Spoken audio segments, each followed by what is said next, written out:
right there. They did a show. It was a Retropacum. And it was about... That's what I said. You always contradict me. I was right. I knew it.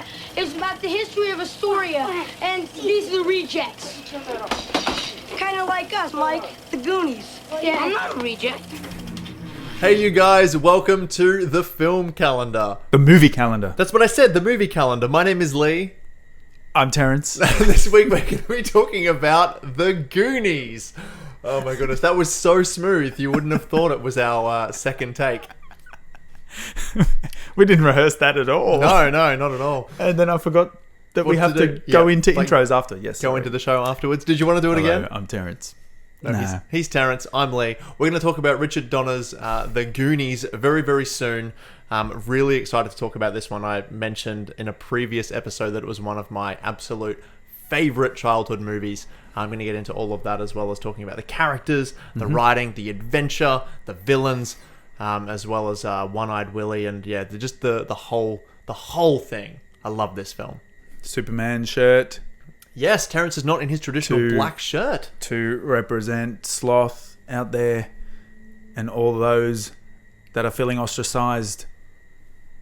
Terrence is here to save you. I'm here to save you, you guys. I thought it was in a reference to Richard Donner. Is he Superman? No. No. Richard. How is that funny? We've spoken about this before. How do you not remember? In the episode 10, the Iron Man episode. Put your finger up for the card. There it is. Ding. For those watching on YouTube, he directed Superman in the 70s. One of the first superhero films.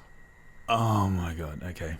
Yeah, had a huge do influence remember. on Kevin Feige. I remember that conversation. Doesn't matter. He worked for him. Doesn't matter. It's a whole thing. Go and watch the Iron Man episode. It's really good. I was totally joking when I said, "Is he Superman?"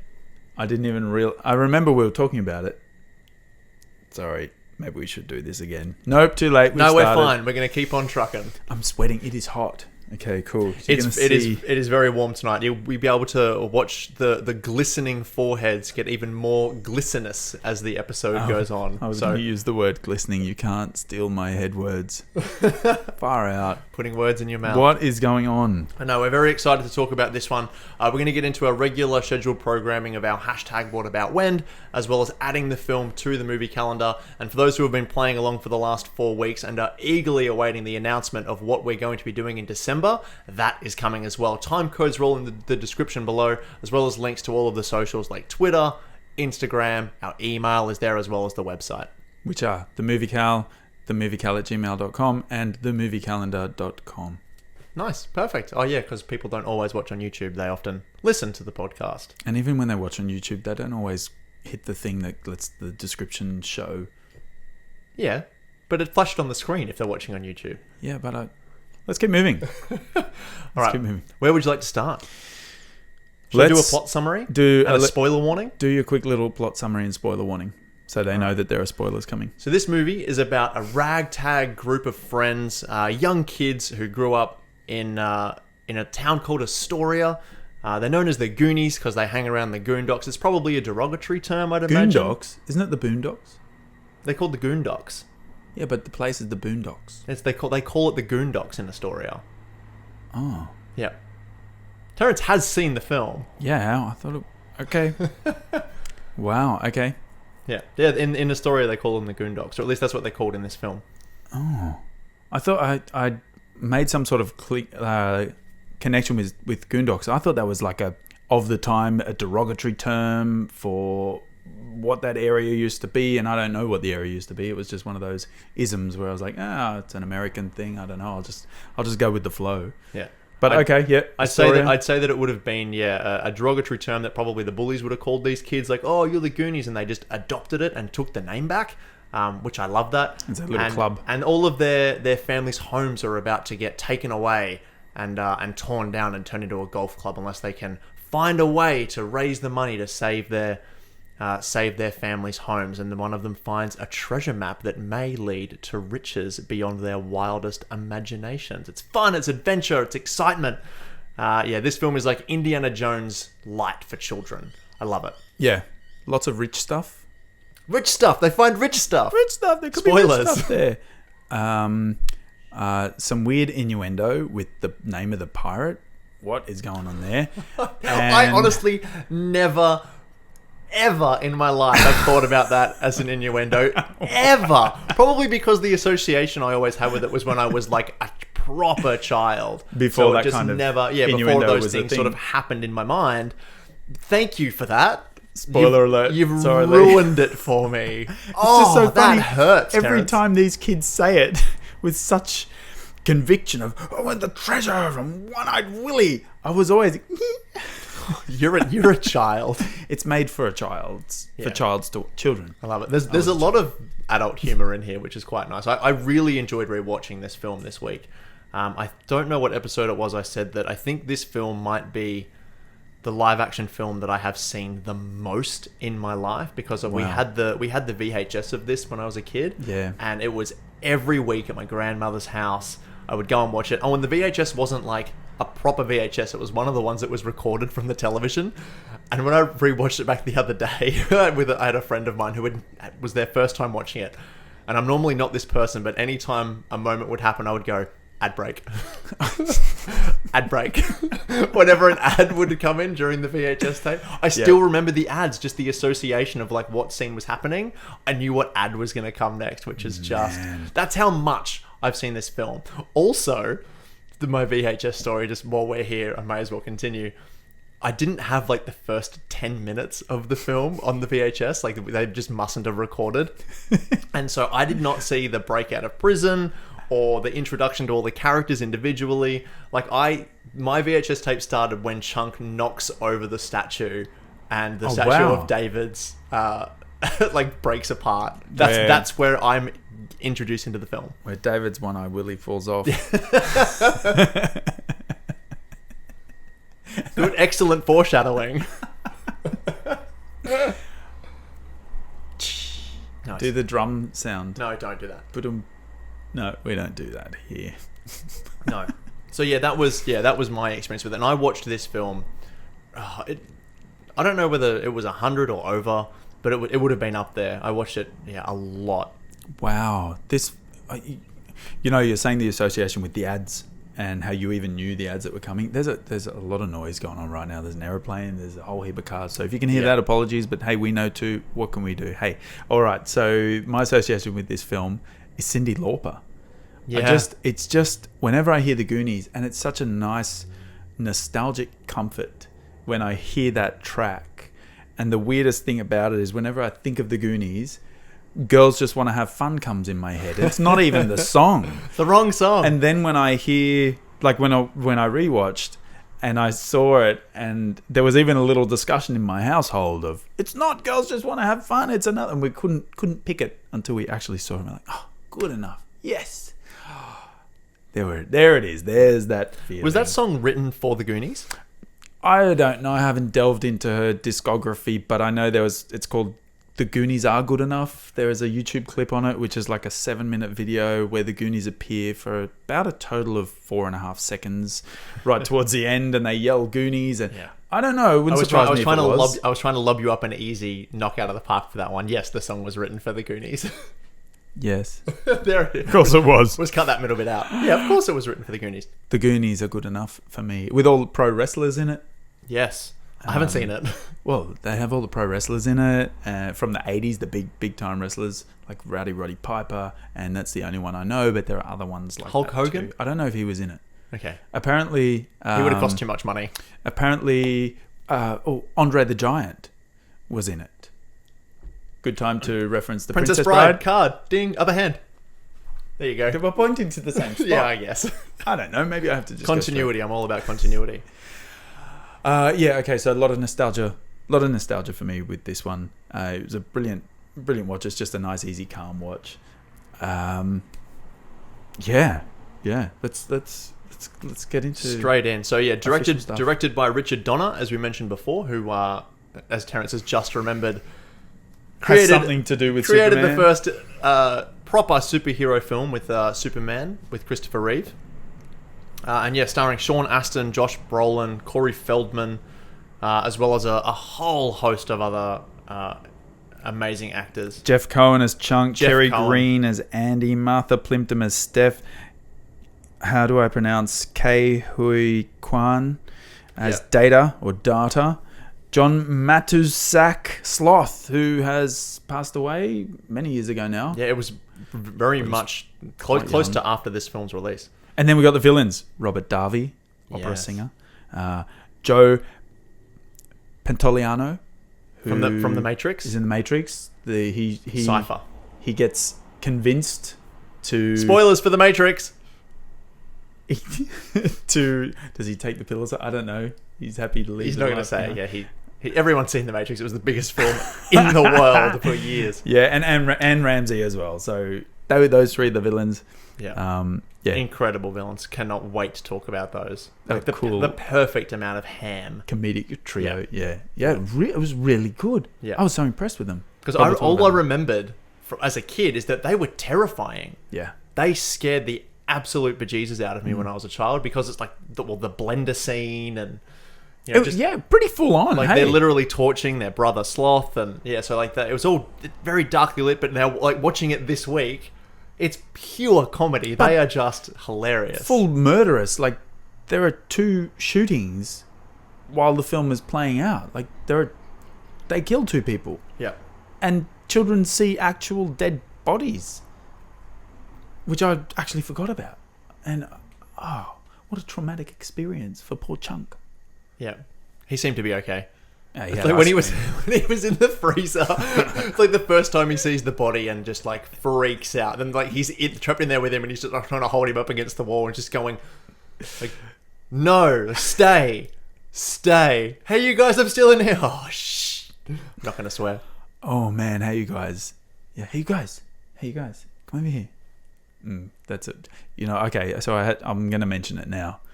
The unbelievable amount of hey you guys and you guys and guys. The dialogue. I have no idea why or what was going on, but I think every time Data said something, it finished with you guys. Hey, that's not right, you guys. Or, hey, look over here, you guys. Hey, they're coming, you guys. Everything. But all of them. There is a cut. There are many cuts online about every time they say you guys.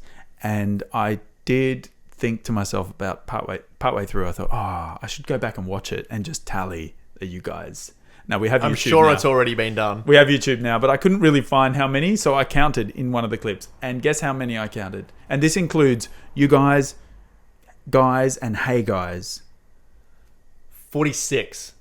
So all 3 of those were counted through the entire movie, Lee, not just the first scene that you didn't see. Oh yeah, I forgot about that one. 107. Oh my goodness. Which includes Sloth's entrance at the end. But straight after that, there's another. Hey, you guys. You guys. Everything, it's just like once you hear it, you can't unhear it. Sorry if anyone's watching it after we do this. They weren't big on pronouns in the 80s, so yeah, they weren't. Well, and that meant something different back then anyway, in terms of what people will perceive the term guys as now. It wasn't not the same. It wasn't back then, but just the way it was used. I guess there were kids, and how do you get someone's attention? And it's a group of guys. Yeah, I really like the dynamic between all of the kids and how they bounce off of each other so well. There's a great interview with Richard Donner, how he says that individually, all of these kids are amazing, and he loves them like they're his own. Put them together in a room, and they're the Goonies. And you want to kill yourself in 5 minutes. It's like wrangling cats. I think the opening scene in the house, I like how they all have that play, that interplay. They're all doing their own thing. They've got Brandt there, I love his relationship as well. Brandt, I love. It's not, I thought initially, the big brother, he's just going to be this tough. He doesn't want to be anywhere near these guys. He's upset. He's failed his driver's license, but he's a really cool big brother. I thought the exact same thing. Like I'd forgotten because I thought he was kind of a jerk. Yeah. Me watching it as a kid, but no, he is so supportive and an actual friend to these kids. It was so nice to see. I did not think that a movie that was set, and made this long ago would be that progressive in showing like a really good older brother figure. Yeah. Like, because there's such room there for just a jerk older brother character. Yeah. And the fact that they didn't go with it, like Chris Columbus was the writer of this film, who you'd know from Home Alone. Home Alone. I knew that one. Yeah. I knew that one. Perfect. I deliberately paused then. I didn't forget Home. No, I didn't. I forgot. You didn't pause. Did you hear my inhale? Sure you did, Lee. Sure, you paused. Yeah, so... A deliberately encouraging and warm older brother character. It was just awesome. Because they need him on this adventure. And I think they need him to be like that as well. Because he has to support them through, they can't have extra negativity going through this cavernous tunnel of dangers. Yeah. But it's also a nice kind of love interest twist that they have in there with one of the two girls that join them who Andy. are all friends. Yeah. Andy, you Goonie! I love this movie. In the well, right? Yeah. Oh. How okay, a bit cliched as well with the developers coming to take over the houses and just happens to be that the guy's son is at the high school. Classic. Yeah. But it's like when stuff like that happens, you really have to remind yourself it's a kid's movie. It's an adventure. Yeah. Like you have to have that kind of over the top villainous character. Like when they're on the beach and he's like, it's time to sign it now, and he's just being so over dramatically evil, and like the only thing he's missing is like a monocle and a top hat and a cackle. Yeah, an evil laugh. Yeah. One of the scenes that I always remembered You're was when looking at the richest people in Astoria. The line. I had to get it out. I forgot what it was. When he's driving in the convertible. I can't remember his name. I'll find his name. Driving in the convertible. Idiot McStupid face. The first time you see them, and Brand is riding the tricycle, and he grabs his arm on the side of the car and starts to accelerate on this windy mountain road. I just can't... Okay, maybe it's me being a dad and kids ride bikes and I'm always freaking out. I ride a bike. And I was like, that is so dangerous. Young man, do you have any idea as to what you're doing? Brand, lift your feet off the pedals. But when he rides off the edge of that cliff, that's bad. That's excellent a bad thing. E.T. the extraterrestrial reference. Did you notice that? Oh, on purpose? Very much on purpose. Steven Spielberg is a producer on this film, as well as had quite a heavy hand in the overseeing of the director in this movie. So I hear, and so the stories go. Was it Amblin? Did Amblin do this? I mean, it must be if he's a producer, I guess. Did we get that classic Amblin? I don't remember seeing the Amblin logo. No? Oh, motorbike. Wow. Just as we were talking about Brant on the bike. We planned that. We didn't put that in after. You think we just record in like a spare bedroom or anything? It's so warm right now. That goes Literally last episode we were talking about how we love the heat. And like we live here because of how warm it is. And people complain and we're like, no, we love it. Now we're sitting here going, oh my God, we're dying. It's so hot. And that's what Queensland is like where we live. It just, it on a dial, it just shifts. Yeah. It's hot. Okay. So bad guy. He's a very silly bad guy, and he totally gets it at the well. Like I love it when he gets it in the bathroom at the country club and the toilet spurs. We're probably doing all of our what about when moments here. We didn't discuss those before we started recording, which is interesting. It's the first time we've done that. And yeah, when he like smacks against the ground, just immediately calls out, "Daddy!" Yeah, perfect. So good. Yeah, and you're right. That's where it's a kids' film, and every kid watching it, yeah. It's just so comical. He blasts up to the roof, doesn't he? Yeah, all the way to the roof, yeah. Yes. Because he's a bully. And that's what you want every bully to get. Yeah. But you just wish someone else was watching. We were watching. I wanted there to be some people in the bathroom as well. Someone at the sink or someone just walking in to see him do that. And he'd call out Daddy and not realise that everyone was in there. Well, there would have been the director and the cinematographer and the rest of the crew all would have been sitting in is that too breaking the fourth wall? We like to be transported into the world that we watch. Sorry, Terrence. Oh my Lord. Terrence silently takes a sip of water while in his head starts judging whilst we're talking about the villains, this is probably a really good section to jump into the Fratelli family, because I adore these characters and I didn't really appreciate them when I was a kid, to the extent that I do now after just the one rewatch that I had this week. They are incredible. The relationship between the two brothers, not including Sloth obviously, is just so real in a heightened way as well. Like the way that they fight and talk to each other. Two preteens. Yeah, like the way that the mother is like, she definitely has a favorite. and they both like really know it. Is just plays for such great comedy. It was perfect. Yeah, you wonder how their life of crime started. This family of bandits, and the mother's the ringleader. They're always just bitching at each other. I love the strong matriarch character who just is completely dominant over her two sons, and they just also they love her, but they're so scared of her, and it's wonderful. She's good. You get that, like when the Goonies go into the restaurant, I'm thinking, why are you going into this restaurant? It is burnt out. It's not closed for this. What are you doing, boys? The way that they like rationalize everything as well. They're trying to convince themselves. Like, that's a summer place. What's it doing open in the fall? It's like, oh, they're probably just bringing food into the kitchen. Like I saw him carrying a giant human-sized bag. It's like, oh, it's probably just a meat or supplies and there's two customers. There you go. Bang, bang. Yeah. Bullet shots. No, someone probably dropped a pan or something in the and they were like, kitchen. you're right. Yeah. So they really want to go on an adventure. But when they go in, and the mother, what's her, Ma? I don't know. And let's call her Ma. Slams the door behind him and, what do you want? How long have your kids been at that window? Man, the way that Mouth starts... Corey Feldman. Avil scalabini. Yeah. What do you want? Water. 4 waters. Is that it? No. I want a veal scalapine. Doesn't no idea what he's talking about. Well, fake Italian. I reckon he can speak Spanish pretty well. No, he does speak Spanish pretty well, but well, the character does. Corey Feldman does not speak Spanish well. Apparently, he said a lot of things wrong. Really? Yeah. I have a knack. I can't speak Spanish. No. Or many other languages. He sounded like he was doing it really well. I don't think so. I can hear really? it when there's an accent on a different... Ah, interesting. I don't know if there's anyone else out there. Back me up. I don't know. I can't speak Spanish, but I could tell that he also couldn't speak Spanish. Right, okay. Rosalita could speak Spanish. Probably. Yeah, no, Didn't hear her say many things. She actually helped with the script. And helped teach Corey Feldman how to do his Spanish language lines. That's so which cool. was super fun. Yeah, that's a sweet great story. scene there, but that's not the villains.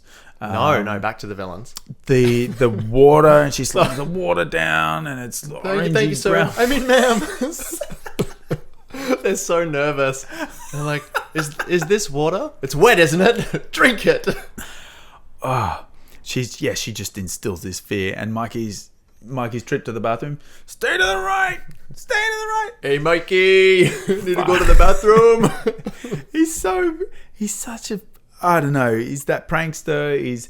I didn't like him at the beginning because he's just totally against Chunk or like makes fun of him. Yeah, I didn't like the bullying. There's bullying within the group, and you get the sense of the kids who just want to be part of the group to be a part of something. But you can tell that Chunk is adored by all of them. But you just wish that Mouth would shut up. Yeah. But that's the point. But he's literally called Mouth. And it plays in really well into the end where the Fratellis come in onto the pirate ship when they're there and they rob the kids. And they're taking all of the jewels and gold back off them. And Ma is like taking the things off Mouth. And she's like, you're the one they call Mouth, aren't you? Why are you so quiet all of a sudden? She just pulls the giant string of pearls out of his mouth and then she spits all of the rest of the jewels out. It's so funny. That's pretty cool. That's cool. And she does the turning point and tries to get Sloth to remember. Back on the side, yeah. Oh, remember I used to sing to you and then... you dropped him. Yep. Awful. Twice. Terrible mother. Yeah. But no, those two brothers and just the way that they bounce off each other so well. I would have loved to have seen what it was like for the casting of this film and them auditioning with each other, because it would have been electric. Like the way that they go at each other. You can tell that they've probably had similar life experiences before. I don't know if they knew each other or not before the making of this film, but they were brothers in my eyes. They acted exactly the way that brothers do. Yeah, there was never any doubt of they're acting. Are they pretending to be brothers? I guess you could believe it, but yeah, you absolutely could. It's all of the little moments as well, like when they're like just tripping over each other or wrestling each other. The way that they're tied together up in the And still bickering. They're still bickering at each other when they come down, they land. And they both ask, like, are you okay? Are you okay? Yep, cool. We can go back to try to kill each other now. Yeah. That's good. That's good. It's good fun, and they are scary. They're scary because they're actually dangerous. Yeah. Because they are capable of killing. One's in jail, he pretends to kill himself. They go out, they shoot this ring of fire around the cops. So cheesy. Very evil, yeah. I think there was a Mythbusters done on that. Yeah, it's not possible. Busted. Yeah. It's scary as hell. And the mother is just frightening. So intimidating. And the hand in the blender, yeah, that was one of the scariest things. Yeah, traumatized me as a kid. Yeah. And you have to have the humor to balance that out. If you don't, then it's just even more horrifying. And yeah, Chunk's confession scene. This is one of my what about whens where this is also a call in what about when. Oh really? An Insta what about when. Yeah, where they say tell us everything, and he just spills his guts over his entire life story. I love it. We'll get into it a little bit more if it's coming through Instagram. It's coming. But I grew up with a household that had a food processor. I knew how dangerous they are, and that fear was real. But they did well, and it was they put tomatoes in it. She drops tomatoes in, so it's bloody. It's like already. Actually going. Yeah. All right. Yeah, it's awesome. Brilliant villains. Excellent. A lot of fun. All right. Which, and slapstick comedy. The wet log. Oh, the slipping over and the backflip landing. That's awesome. That log, by the way, is also in the Cyndi Lauper film clip. Anyway, yes. I'm sure that 7 minutes would be, I guess. It's right to the end. Skip to the end of the film clip. Not to the end of this. You can skip to the end of this if you want to see the what about whens and when we talk about putting it on the calendar. But yes, great villains. Let's move on. Pin in that. Moving on. Villains done. I mean, we talked a little bit about the camaraderie. Keep on trucking. Wonder why we keep saying that. Such a weird reference. Looking for a place to put it the whole time. I'll do it now. I did it last episode, and Tara was like, "That's a weird thing for Lee to say." It's gonna come into effect at the end of this episode. Don't you worry. So let's do it. What were you going to say? I was going to say we talked a little bit about the camaraderie of the Goonies themselves, but I'd love to take a little bit more of a deep dive because they absolutely deserve their own little section here. Mm-hmm.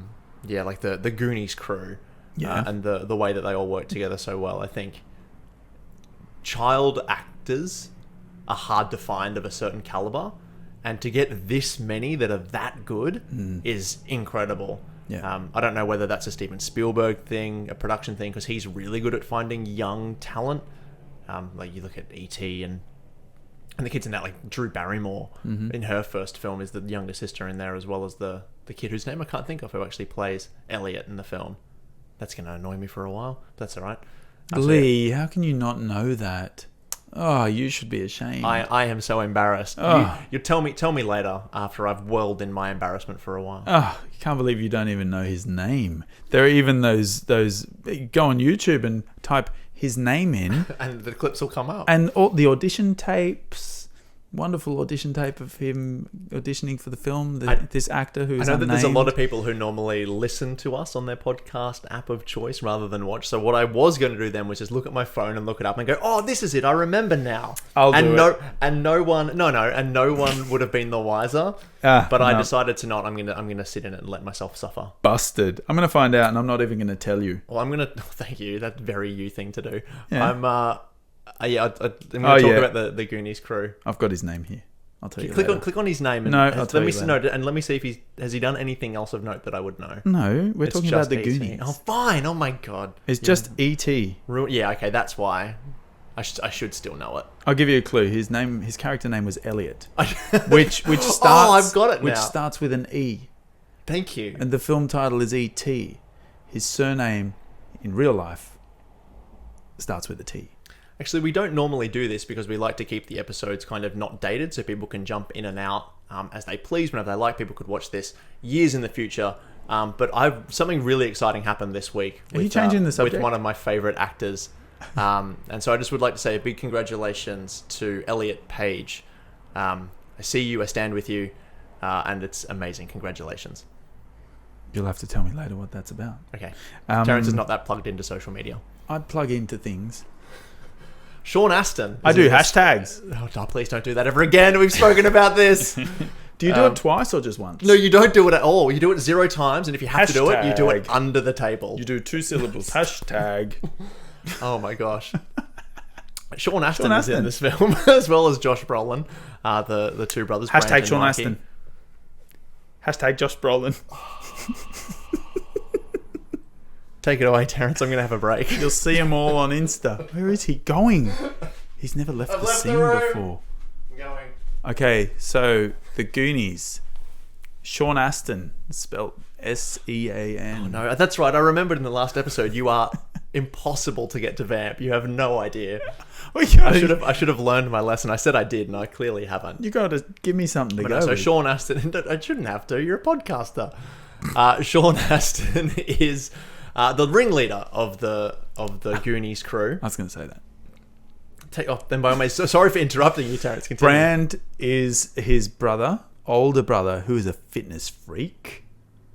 Played by the incredible Josh Brolin. Thanos himself. I haven't even seen Endgame. You don't even know what that means, Infinity do you? War. It's a thing. I can't I believe know you people haven't do it. seen Infinity War. People do it. Snap. They call it the Thanos snap or something. Should I spoil it for Terrence right now on the Nope. podcast? And Josh Brolin is a fitness guy who wears a headband. Is that where you were going with that? No, but good try. Okay, keep going. So no, Sean Astin is the ringleader of this group. I love the dynamic between all of these characters. They feel very lived in, and I think that's because a lot of the actors probably are a lot like their characters. Being so young, that's kind of what you look for when you're casting kids like that. You kind of find ones that are close to the character because it makes it The acting becomes a far lot more easier. easier, for the kids. A lot more natural. Yeah. Responses are, Yeah. are more natural. Everything. Yep. Yeah. Continue. Thank you. You jump in at any time. I'm trying. All right. And the way that they all sort of bounce off each other and fully believe the adventure that they're going on. I love Mikey's just dedication to this story that his father has told him, and so that when he finds the map, like the pure elation that you hear in his voice and you see on his face and in his eyes, like he absolutely believes this is true. It is fact.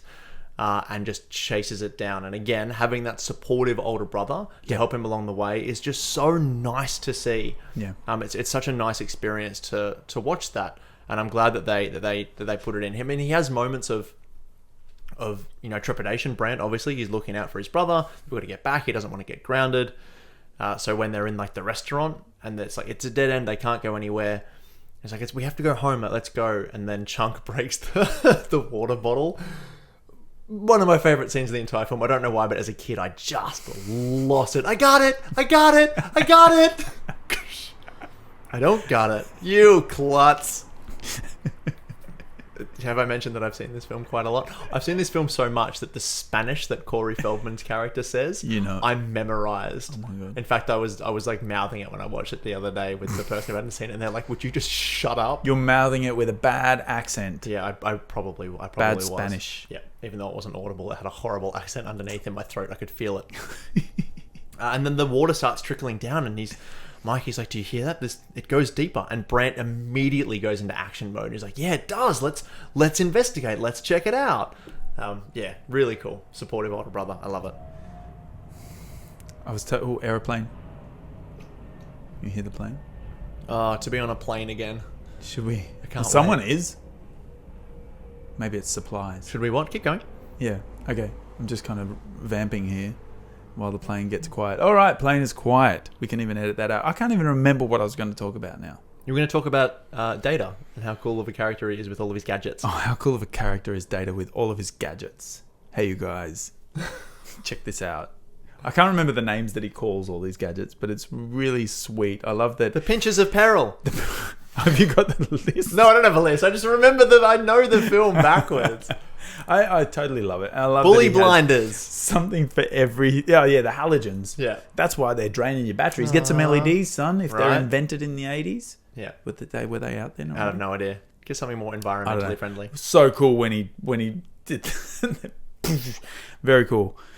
And how they come out at every... Slick shoes. Oh, but I'm trying to talk here. Slick shoes on the log. Yeah. Backflipping villains.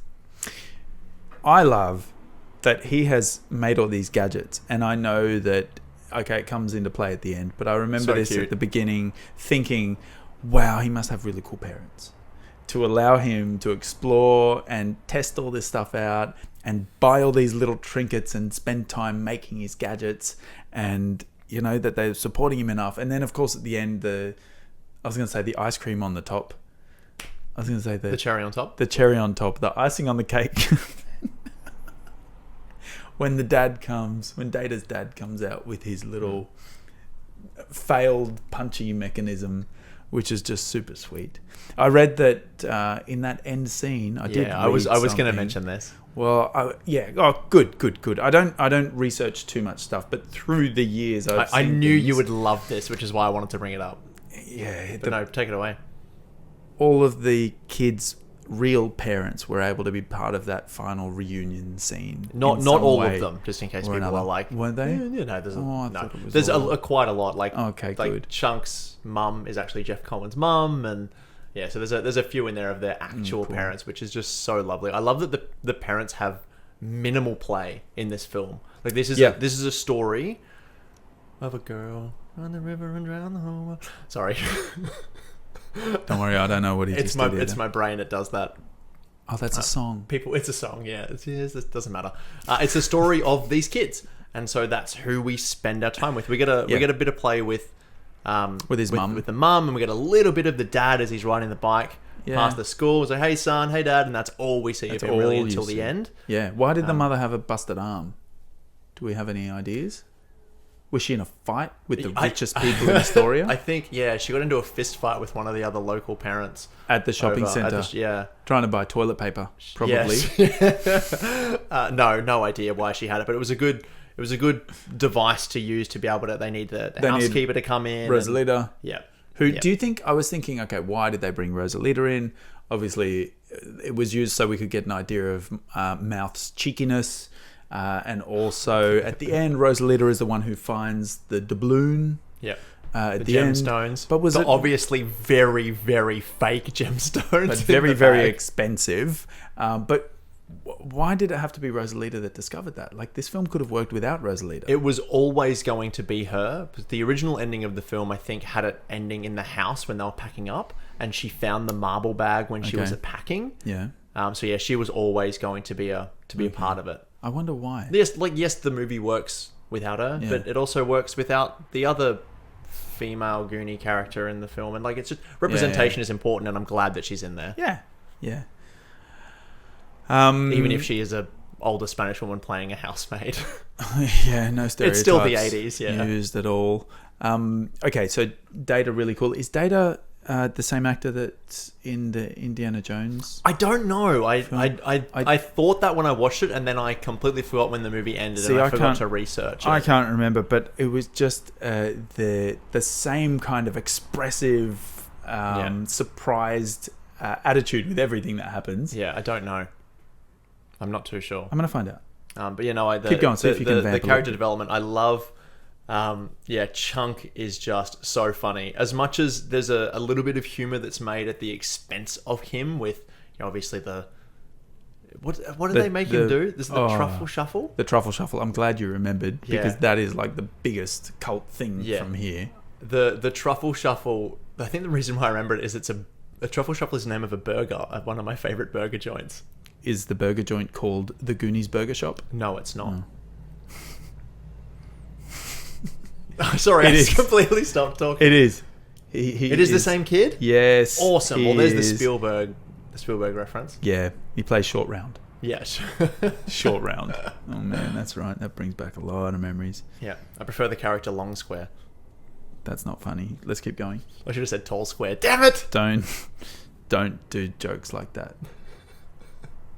Why? Because they're yours, and that was my knowing head tilt to the audience. Yeah. Don't worry. I'm in pain too. He's got you covered. No, he's normally the one to do those jokes. You can skip past this. I have to sit here. Chunk is so lovely and charming and so funny. That kid, Jeff Cohen, if you look at a photo of him now, looks nothing like he did when he was a kid. I remember reading, there was an issue of Empire magazine that did a retrospective on the Goonies. I'm not sure for what year it would have been. And they had all of the cast came back for a photo shoot, and I couldn't pick who one of the characters was until I was like reading the interview and they had the names of the people in the order that they were standing, and it was Jeff Cohen, and I was like, oh my goodness. And he turned up in like a really nice like charcoal grey suit, like a white shirt, I had no idea. Apparently, that's what happens, right? Kids grow up. Yeah, he didn't like playing the fat kid. No, of course you wouldn't. On the show, I mean, no, yeah, you wouldn't. And I think that was one of the reasons that got him to change his image. Yeah, he also might have just grown into it as well. Yeah, no, I know, but like it if really there was a affected mentality him a lot. there of it really did. being He's known like, as the fat kid. I'm not going to do this. I'm changing my life. That's great. Good on him. Yeah. Very proud. I think he's a solicitor now or something. I don't know, but I did also see that he's only done the Truffle Shuffle once outside of the film. Good. That's probably that's once too many. If I'm honest. It was through some huge, like a whole football field of spectators started chanting when he went to. I don't know if he was singing the anthem or he just announced the beginning of the game or something, but it was something like that, and he's like, yeah, all right. Yeah. But after that, not again. And that was one of the meanest parts in the whole thing. Apart from all the shootings, it is probably when Mouth it is does the meanest, that. yeah. And I thought they were painting Mouth as a totally different character. I thought the same. That took a while for doesn't me. age well. Yeah. No, it took a while for me to get over it in the film to start to warm to Mouth. I'm glad that in the VHS copy that I had at home, that scene's not in it. Yeah, right. Because it cuts like I didn't see that scene, which is. I'm really glad because that probably would have left an impression on me as a kid to be like, oh, that's really funny. Yeah. And that's appropriate humor when it's not. No. Like, don't do that. That's horrible. It wasn't funny for me either when I watched it. I thought, why are they making this kid do this? Yeah. Especially way out there, and I don't know. What year did this movie come out? Was it 85?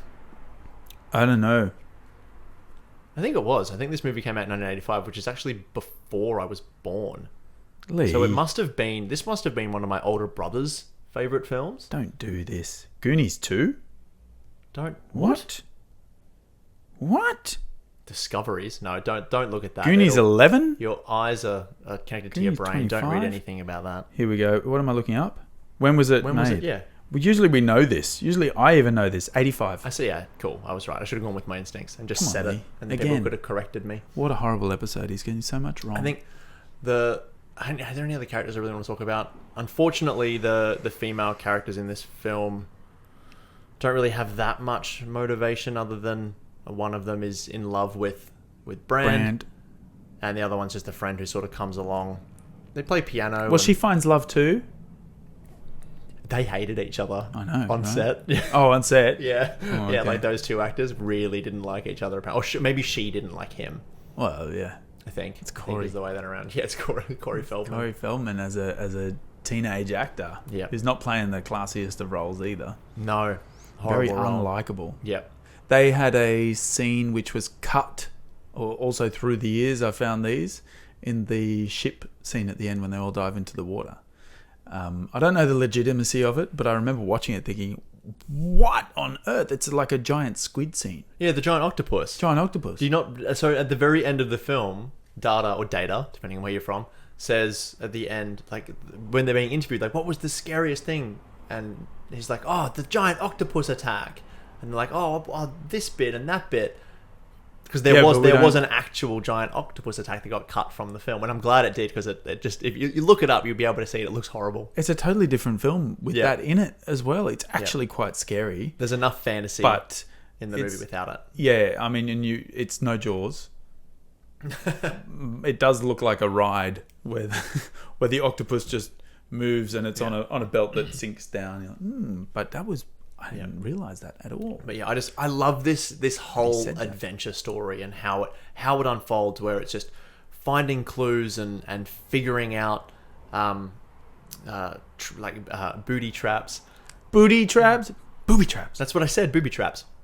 That was the joke we made at the beginning of the episode that I don't know whether it worked or not. Why do you think they made a point of Mikey getting words wrong? It's not just Mikey. His mother. A lot of people get. Oh, really? They do that. Data does it. His mother does it. He does it. Yeah, they're the only three. I think the mother, it's like it's hereditary, or there's something. Like when the mother did it for the mother. first time, I was like, oh, that's where he gets it from. And Data, well, I think it's just a thing assumed within that their as friendship circle. maybe English as a second language or something. I don't know. I'm like, well, why are they doing that with Data but not with the other guys? I don't know. I was trying to piece it together.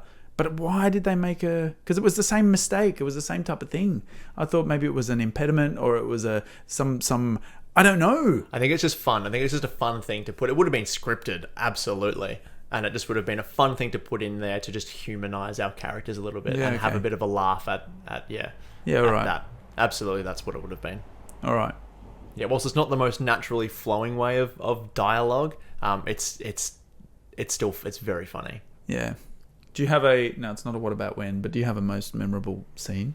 Well, I mean, that'd be what about when's, right? For me, it's just it's the chunk scene where he drops the water bottle, and I don't know why it just hits me so hard, and it's probably just from when I watched it over and over as a kid. It was just the funniest thing to me, him being like, he has this real serious moment of like I don't even remember what happens leading up to it, but he's really upset. And he's just, that's it, I've had all I can stand. I can't stand no more. And then I got it. I don't even remember what happens on the lead up to it, but I've forgotten too. Is it when they don't leave? And he's like, I was in the fridge with the dead guy. No, he's telling them off because they don't listen to him. Right. He's like, there was bullet holes in the car. Nobody ever listens to me. Like, this is it. I told you, this is my moment. And then he just wrecks himself with the water bottle. It's excellent. He's hilarious. Yeah, I love it. Wonderful. So that moment, the way that they solve all of these puzzles and end up finding the One-Eyed Willie's ship to be able to go and get the treasures to save their hometown. Fun fact about that scene: they didn't show any of the cast the ship because they built it. They built that whole thing. It was huge. And they had all of the kids get into the water and they blocked it off from view. And then they rolled the cameras and they got the kids to turn around and look at it for the first time. And that was their genuine reactions of them being like, oh, wow. But they couldn't use the first take because Josh Brolin saw the ship and swore. He turned around, and Terrence will probably bleep it out, but they all turned around and Josh Brolin went, holy shit! I don't have to bleep that. Yeah, it was so good. It was so funny. Oh, that's really cool. Yeah. I didn't realize that. So then they had to act there. Yeah, then they had to do the second one. Yeah, they would have had coverage cameras, I'd have imagined as well. But yeah, that set was huge. That was. So yeah, genuine reaction. And a full swimming pool or whatever. They had to jump off. Yeah, that was a high jump. Yeah, the walk the plank. That could easily have been near a 10-meter drop. Oh, maybe it was not. I mean, the kids falling off it, so it probably looks higher than what it is. Probably it would have been a few meters, probably 3 or 4 meters. I'll say 7. Sure, whatever. It was more than 3 or 4. It's in country. Sure, it's 7. Good. The answer is 7. You heard it here first. Definitively. Lee said it's 7 meters. Yeah. It was a really beautiful set too. It looked magical. It looked like it was in a movie. Yeah, straight out of Goonies. the fantasy mind of Christopher Columbus and Steven Spielberg and Richard Donner. My favourite scene is not a what about when, but one that gels with me and sticks with me the whole time. As a kid, I loved water slides. The water slide scene was just that for me. That was magic, and that was full adventure. That was when I thought, oh, this is such a cool thing that they're all doing, and I forgot about all the danger. Yeah. You get a reprieve. It was so cool, and the way they're spinning around, they would have had some fun doing that. I always like when you realise, okay, they're going to enjoy themselves. Although I bet you someone will find something that they really hated it or something like that. I don't know. But I had fun watching that bit. Upon reflection on it now, I think my favourite scene would actually have to be a dramatic scene from the rewatch this week. And it's the scene where they end up at the bottom of the well and they discover that it's a wishing well for their town. Yeah. And they're like, this is it. This is the treasure. And they start pocketing all the coins. And Andy is like stop. Like, you can't take these. These are people's wishes. Like, you can't do that. And they all have this collective, wow, yeah, you're right. And it shows really good character development for them. Like, they're not just in it for the money. They actually have a heart and they're kind and they think about others and they're selfless. And then, when Mouth has that moment of picking up picking up one of the coins and this is saying, well, mine. no, like this is my dream, my wish, and it didn't come true, so I'm taking it back. And then goes down under the water, which I never understood that as a kid. I'm like, where's he going? Is there like a cave that he's like swimming under to get his dream? Yeah, his dream going. Yeah, he just lays on his belly. It's like a great exit out of a scene, like a really classic. Like, I love there's a lot of really good exits in like Edgar Wright films where characters will just like turn and run away from the camera. So we're going to talk about a lot of his movies during the filming of this podcast. Wes Anderson does that a bit too. Yeah. Oh yes, he does. Oh yes, the hotel one. Yes. Yeah. That's so good. Characters running away from the camera. Cool exits from a shot is great. And yeah, Corey Feldman has a great one where he's like a proper dramatic moment and then just dives under the water. Oh, I totally forgot about how impactful that is. Yeah. And that now he just lays down His in jacket ankle puffs deep water. I just think of it as the kids pool. Yeah. At the public swimming pool. I remember taking my little kids there and he always try to swim in it, and I'm like, yeah, that's all right. You're not going to drown in that thing. I'll just be here in case you forget to roll over. The way he falls down into that. Yeah, okay, that's funny. Yeah, so I think that's probably my favorite scene in the film. It Nice. shows us who these kids really are. You Goonie. Yeah. Yeah, there's a bit in the attic at the beginning where Chunk also mentions how they relate to the Goonies and how they feel associated with each other as the rejects of society. Yeah. As well, so they already feel downtrodden. These are kids who have found each other. They're all extremely different, yet they've all got a place. And it's such a great concept that they're all going on this journey together. They're all helping each other. It's dangerous. They can get themselves through anything. Yeah. The realization that they have that they've made it further than anyone else has before, with like the Chester Copperpot plot line as well. Like he was a professional, and like he didn't make it this far. I wrote something down when they find Copperpot's body. He's crushed by this boulder. He's a skeleton. I had to write it. Data looks at the skeleton. He goes, "Oh, he's dead for sure." I don't remember that. That's so funny. It's such a Data thing to say. in his, he yells every line. Yeah. He's dead for sure. I love. It's actually, hilarious. Fun fact about that scene: the playing card, not the playing card, the ID, the baseball card. That he has in his diary, is it Lou Gehrig? I think it's Lou Gehrig is the baseball card that they Chester pull out. Copperpot's diary? Yes. Okay. Is worth $250,000. Was it an actual card? It would have been no. Like, if like it would have been a prop. Was the prop real though? No, it wouldn't have been real. But like in the fictional world, if it's set in our world, then that real card, obviously in mint condition, has gone to auction for $250,000, which probably would have saved the town. Back then in the 80s. They could have just been like, oh, cool, we're done. No need for Willie's treasure. Well, they didn't find that, but they found a doubloon. Yeah. Oh, no, they didn't find the... Did they find the real doubloon? They found the doubloon and gems. No, it's in the doubloon they used to find where the shack is, and it's in the map. It's in when Chunk breaks the map. What a great word, doubloon. It's so good, right? And Mike is like, hey, Chuck. When Mike said, Chunk, I didn't do it. You can see him working it out as well. He's like, I need to get this map out of this like casing. How do I do it? It's like, Chunk, can you come over here? Hands it to him. No, he calls him. He goes, hey, down. Chunk. And Chunk's like, I didn't break it. I didn't touch it. No, come here. Yeah, the countdown is beautiful. Smash. What did you do, you idiot? It's so cool that Chunk is also the one who, through another one of his accidents, he kicks over another frame, which is the newspaper clipping of Chester Copperpot's of course it is adventure. Because that's how that works. Hey, you guys, look at this. Yeah. I'm like, that's what kids used to do in the 80s, pick up random newspaper articles and be like, wow, everyone, read this. Because they had no other form of entertainment. Oh. Well, no, it's wonderful. The cultural impact that this film had on the landscape of cinema is massive as well. Yeah. Like, changed the game for adventure and kids' adventure. Like, without this film, there's no Stranger Things on Netflix. Like, that show does not exist without the Goonies, because that show is essentially the Goonies but with aliens. I haven't seen it. What? I think. No, I actually haven't, but I know that's what it's about. Yeah, It's on the posters, people. Yeah, So yeah, without this film, there is no Stranger Things. It just doesn't happen.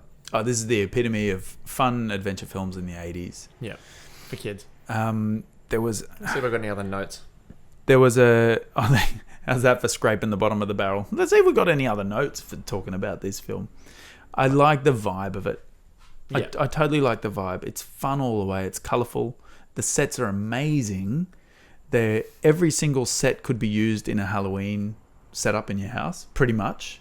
The booby traps are awesome, and I think the booby trap at the beginning, or the mechanism for opening the front gate. Is it a something Goldberg machine? Rube Goldberg? Yeah, I think so. Is what they're called. Yeah, I was trying to think of it, and I thought, no, don't go down that way. Just talk about the Yeah. sequence of event machine. It's the Dunning-Kruger machine. To open the front gate. And I always thought, why did they do that? Isn't Data the one who is the gadget guy? But that was just to lead Mikey. you It shows into... Mikey's into it. Yeah, he's very intuitive and has this intuition and ingenuity to work things out. Yeah. Apparently, there's a novelization of this film where I read it yesterday and I should have written it down, and it has something to do with One-Eyed Willie and Mikey, and there's something that happens on the ship, and Mikey figures out, and this isn't in the film, so that I don't think this is canon, but figures out that he is like the reincarnation of One-Eyed Willie.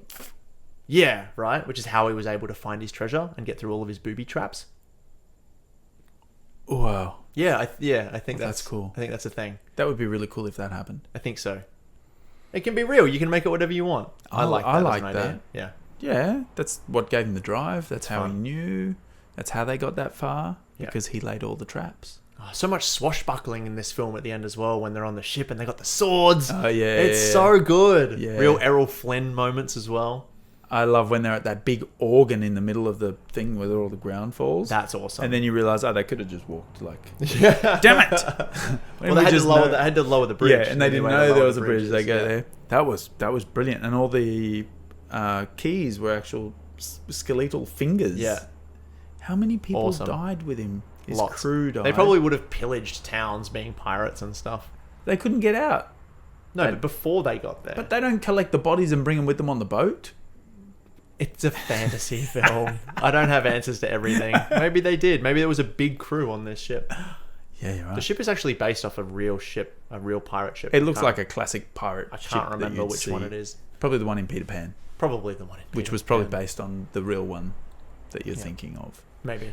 I had a couple of cool things written down, but I think Actually, they're about 'cause the what about We're whens. just starting to talk about moments now. So Yeah, would you like to go into what about when? I think so. Before saying that, yes, rich stuff was used a lot instead of treasure. I think they only said treasure like 2 times in the film. Yeah. And every other time they talked about it as being rich stuff. Yep, love which that. I wonder why. Don't know. I don't know. I always wonder why. Yeah, hey, you guys, I said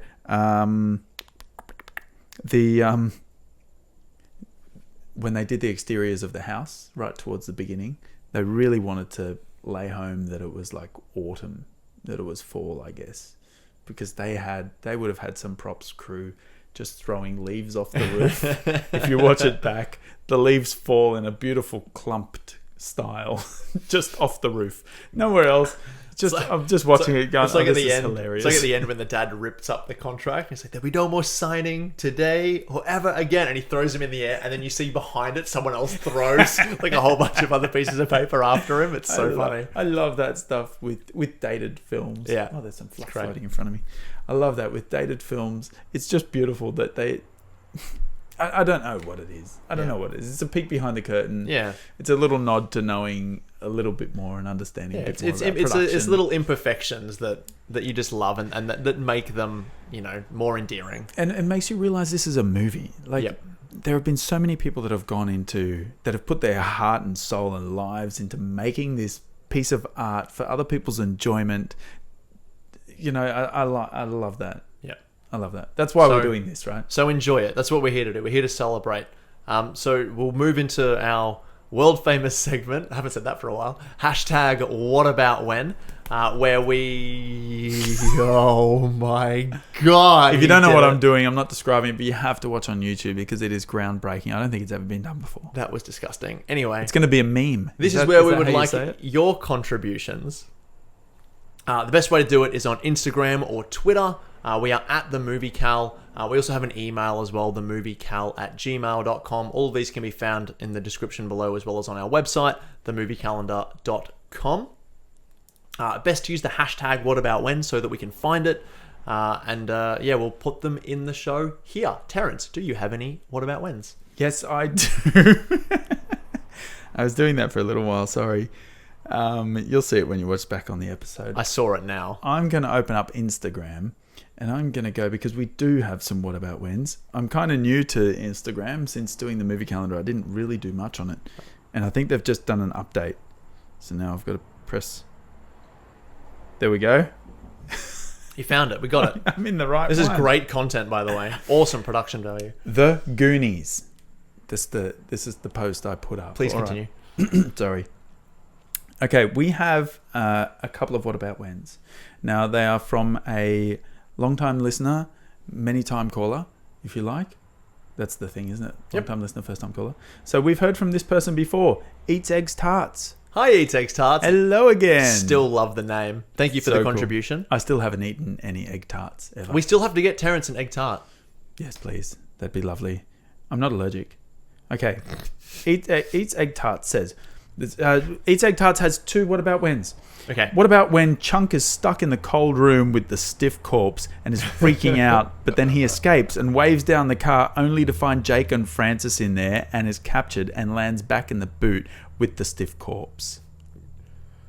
Oh, you have to help me out. I've been trapped. So he runs out and he's on the Yeah. road. It's nighttime and he flags down the car. One of my favourite lines is in that entire film, where he's like, "You're going to be okay. I love the dark. I love the dark. I love the dark. But I hate nature. I hate nature." It's a great scene because he flags it down Yeah, it's and like, he spills his guts to the driver. Before the light Come on, turns on. the killers are there. I just escaped from these really disgusting, horrible people. You might have heard of them. They're called the Fratellis. I found their hideout. You got to take me to town and we'll go and bring the cops. Click. Yeah, no, it was just the light that turns on. Oh, was it? Yeah, I keep click. thinking the window comes down. And then he does a He sings. He does Chunk does like a Hebrew prayer essentially, which was ad-libbed by Jeff Cohen. Really? Yeah, it was an improvisation. They kept it in. I love that moment. And then is it Dovey? Robert Dovey just starts to sing, Starts singing. which was an ad-lib from him as well. Like he brought that to that character. He asked, "Is like, can I sing as an intimidation tactic?" Wow. Marvelous, because he's a trained opera singer. That was so cool. What a tactic. Yeah, absolutely. Terrifying. And a bit of diversion as well, because Chunk gets grabbed by the other brother, chucks him in the back with the dead guy again. Yeah, he's back with him. But in the freezer is great because he's freaking out that he's seen this dead body, like, obviously. And then as the scene goes on, he's stuck in there with him and just trying to hold him against the wall. So funny. Poor kid. But that's a great scene. Let's do Another one. The second one from Eats Eggs Tarts. Second one. What about when Chunk spills his guts and he has to confess all the rotten things he's done to Francis? To Chunk, What About Whens? That's great. I'm glad that we saved this one. Yeah. That whole intimidation, trying to find information out. Like, where are they? What do you know? And they're like, where are your friends? Like, they're in the fireplace. Like, don't play fun with me, kid. We're going to get answers out of you. I'm serious. He's crying and he's scared. And I don't know whether he was just terrified and his natural reaction was to just word vomit, like, all of these things that had happened in his life, or whether it was like a tactic to, like, stall and delay. I kind of hope it was the latter, because that would be really cool. I think it might have started Or a like bit that. of both. But he Yeah. was scared to buggery. He just didn't know. Okay, I'll talk. And that In was where third I grade. think, no, maybe he wasn't, because he just spilled straight away. They're in the fireplace, right? But then he's like, "What do they want? I better tell them everything." Want a story, yeah. Yeah, that was great. It's so funny, and he is pitch perfect in that entire scene. Yeah. I don't know whether it was the writing or whether it was the direction or the acting or just a combination of everything together. But that scene is just awesome to watch. It's so funny, Yeah. and then we're ending with like, "Hey, I'm beginning to like this kid, Ma." He's laughing in the background. I love that. He becomes really endearing as a character when he does that too. The story that he tells at the end, where he's like, "But that's like the worst thing I did." He tells the movie theater story, which I won't do it because I think making that sound is just awful. Don't ever make that sound under any circumstances. It's disgusting. I so want to do it. Is actually a true story. I'm not doing it. Please don't do it, especially on an audio format. It's a true story from Steven Spielberg himself. Did that as a kid in a movie theater. I Bought didn't some fake vomit and threw it over the balcony and made the sound. I didn't read the entire What About When, because Eats Egg Tarts actually included the vomit emoji at the end.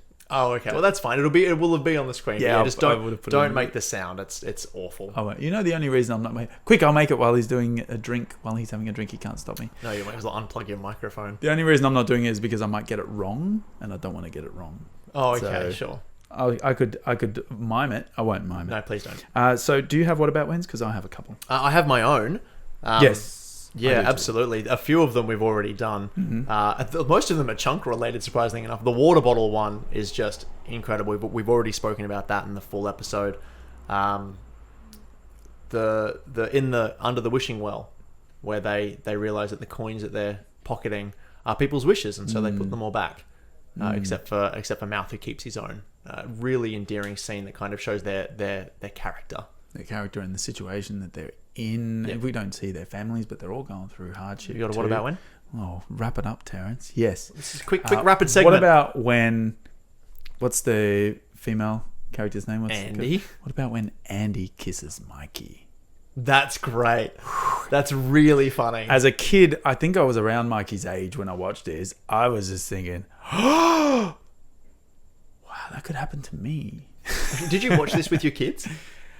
No, I didn't this time. No, it was quite late when I rewatched it. Do you think you will introduce them to this film? Yeah, I think so. Because the scary bits weren't too scary. They're stylized, but toned down violence. You don't really see much. The dead body worries me of how to explain that, because I feel like as a parent I have to explain things, but maybe I don't. But they'll get it. Kids are very switched on that sort of stuff. I would like to watch it with them. It's such a good adventure. Yeah, there will be a date in the coming years where I will be able to watch it with them. Yes, by law. By absolute law. We you established have to that watch last episode. Yeah. So that was a What About When for me. I've got a hashtag What About When Mikey gets onto the ship and discovers the quarters where One-Eyed Willie is, and goes and has a chat to him. Oh yeah. And he's like, I did it, One-Eyed Willie. I beat you. Like, I won. And then sort of lifts up the eye patch. He's like, that's why they call you One-Eyed Willie. I love that moment. It's really sweet and a very genuine moment from him. And then when he turns around and notices that all the other Goonies have been sitting there watching him. And how long have you been there? And they're like, just long enough, Mikey. Yeah. And then he has the empathy to, which ends up saving their life. The empathy to when they're grabbing the jewels to be like, leave that tray. Like, that one's Willie's. That's Willie's. Leave that one for Willie. So great. Great moment. Yeah. It is a great moment. I'm really trying hard not to smirk every time you say One-Eyed Willie. So I can't help it. That's why you're called One-Eyed Willie. Ruined it for me. I reckon as a pirate, pirates are bad people. I reckon there's another reason he's called One-Eyed Willie. What about when... It's like Lord Farquaad from Shrek. No. What about when... Okay, it's a lead up to it, but what about when Chunk and Sloth appear at the end to save the day? Hey, you guys! And they Errol Flynn down the sail. So good. That was really cool. Well, I've got another really Sloth. Cool. What about when? We haven't talked about Sloth too much this episode. Awesome character. And yeah, what about when he is like fighting his family and he rips open his shirt to reveal the Superman shirt underneath, and then the music swells up from the other song, the other music. That's Goonies music. Which do not hum or even put in or anything the Superman theme here, because this video will get taken down like that. Don't worry. The Superman theme is one I always get it mixed up with the Star Wars theme. I do that too. Which I always get mixed up with I can never Williams. remember the Beverly Hills Cop theme, and then I try to do one and I do the other one. But yeah, it's the Superman theme swells when he rips open his really? shirt. It is that theme, yeah, because it's Dick Donner who's the director. The Goonies music comes when they come down the. Sorry, yes, okay, that was a big mistake from me. Yeah. Oh, that's really cool. Yeah. So they've got permission to use it. Of course. That's awesome. Yeah. That's awesome. Another what about when that I said is a lead in is what about when we see this relationship between Chunk and Sloth start to solidify when they're both tied up in this room and how they become friends. Yeah. Oh, Hello, Mister. My name's Lawrence. Oh. Yeah. So, and you just understood that he's and for lack of a better word, because this is what the film was probably trying to convey, is that he's just a misunderstood creature, right? He's a human being. He has thoughts, feelings, and emotions, and just wants to be cared for and loved, which Chunk supplies for him in spades. In the novelization of this film, he does end up getting adopted into Chunk's family, and they live a happy life. Oh, well, they do allude to that at the end. That's another what about when Chunk invites Sloth in. I mean, the first time I watched it, I'm like, aren't you even going to ask your parents? Yeah, I know. I thought you should that probably too. talk to them first. There's paperwork you have to do. And you might not be allowed. It's a legal nightmare. Yeah. Do you have any more what about whens? I mean, probably. I have one from someone told me something a while ago and I can't even remember it. I forgot to write it down. Sorry. No, that's okay. No, that's good. I'm happy with that. There's probably a bunch left on the floor, but that's okay. This is supposed to be a quick, tight, sharp segment anyway. Well, now we'll leave it here. If you have any hashtag what about when moments, feel free to leave them in the comments below. Love to see those down there. That would be amazing. But for now, I guess we should move on to the main event, the moment why we are all here, the thing that is keeping the tank running. We'll put the date on the film calendar. It is time. It is called the movie calendar. I know. Why do you always correct me? I said that, the movie calendar. We're going to start the episode again. We didn't get the joke right. Damn it. We're going to add the film to the movie calendar. This one, I was sort of like, what do we choose? What date? I have no idea. There's a couple of references in this film. There's like a calendar that you see on the wall at one point, and one of them mentions as to what day it is, so you can figure out like when they go on this adventure. I was trying to find the date of when the Chester Copperpot article so was there's written. all of that, and then as I was doing research for the film, I found out that the town of Astoria in Oregon in the United States is a real town. It actually exists, and they have a Goonies Day. They actually celebrate this film on Goonies Day. So that is why we are going to put the film on June 7th. Yes. June which 7th. Is Goonies Day. I love it. And what they do on Goonies Day is everyone goes on top of each other's roofs with bags of brown leaves. They do not. And they just throw the leaves. Rip up paperwork and throw them in the air. I just massively bumped my microphone. If that made a loud bang on the audio version, I'm sorry. They go into the tunnels under the town and find plumbing and shake pipes. They do not, but they do celebrate, and they have some of the cast and stuff come and celebrate with them, and yeah, it's really sweet. So and cool. that the reason why it's on this day, I should probably say for them, is because that is and it's probably the simplest answer that you could think of yourself. It's the date that the film was released. It's easy, simple. Very happy with that. The calendar was free on that date, so yeah, that's where it goes. June is getting packed. There's a lot of films in June already. Well, we've got one also that's on its actual day. Isn't there Alien Day? Was there something? No. Yeah. There's a yeah. Well, that's April, I think. April 27th or 26th. Oh yeah, because LV 426. Yep. You remember? That was a long time ago. That's a great episode. Check out the Alien episode. I was super proud of that one. The research that I did. I was really happy to learn some stuff. If you want to learn some stuff about the production of Alien, check out that episode. I learned a lot. But no, how many films do we have in June? 1, 2, 3, 4. There's 6 films already, and one placeholder date on there as well, which we're not going to announce just yet. Well, this is episode number 20 something, 25. 25 it is, yeah. This is ep 25. So we're halfway through a year. Quarter of a century. Wow. That's really cool. Thanks for being with us on this journey. If you have been, if you haven't. If you have been on the journey, you would know this, but if not, welcome and strap on in. We have been giving little clues as to what December is going to be. We have mentioned that December is going to be themed. We also, one of the clues was that we added a few extra things to the set during a particular episode in reference to what the theme was going to be. Then we announced that it was going to be called Director December, and I am very happy to announce that we can tell you what is going to be happening in December. We're going to be talking about 4 films from a director whose films we have been wanting to talk about since we started this podcast, the one and only Quentin Tarantino. So yeah, the 4 films that we're going to do are going to be Reservoir Dogs, Pulp Fiction, Kill Bill Volume 1, and Kill Bill Volume 2. So we are very excited to talk about those films. They are the episodes that will be going in December, so please get in your hashtag whataboutwhens. Let us know of any dates that you can think of for the movie calendar as well. That would be much appreciated, so we can put it on a date that is unique to you. Yeah. I'm good. I don't think I've got any more. Usually I come in with, what about this? What? No, that's good. I really enjoyed that. So yeah. Go watch it. Go watch it with your kids if you want to watch it with your kids. Next episode will be Reservoir Dogs, so please come back and check that one out. So excited to talk about that film. And so unless you have anything else? No, I don't. I was scanning my notes quickly. I couldn't find anything else. I had a few things, but that's okay. I'm excited for the next film that I'm going to have to watch. I have to watch some Tarantino stuff. Poor us.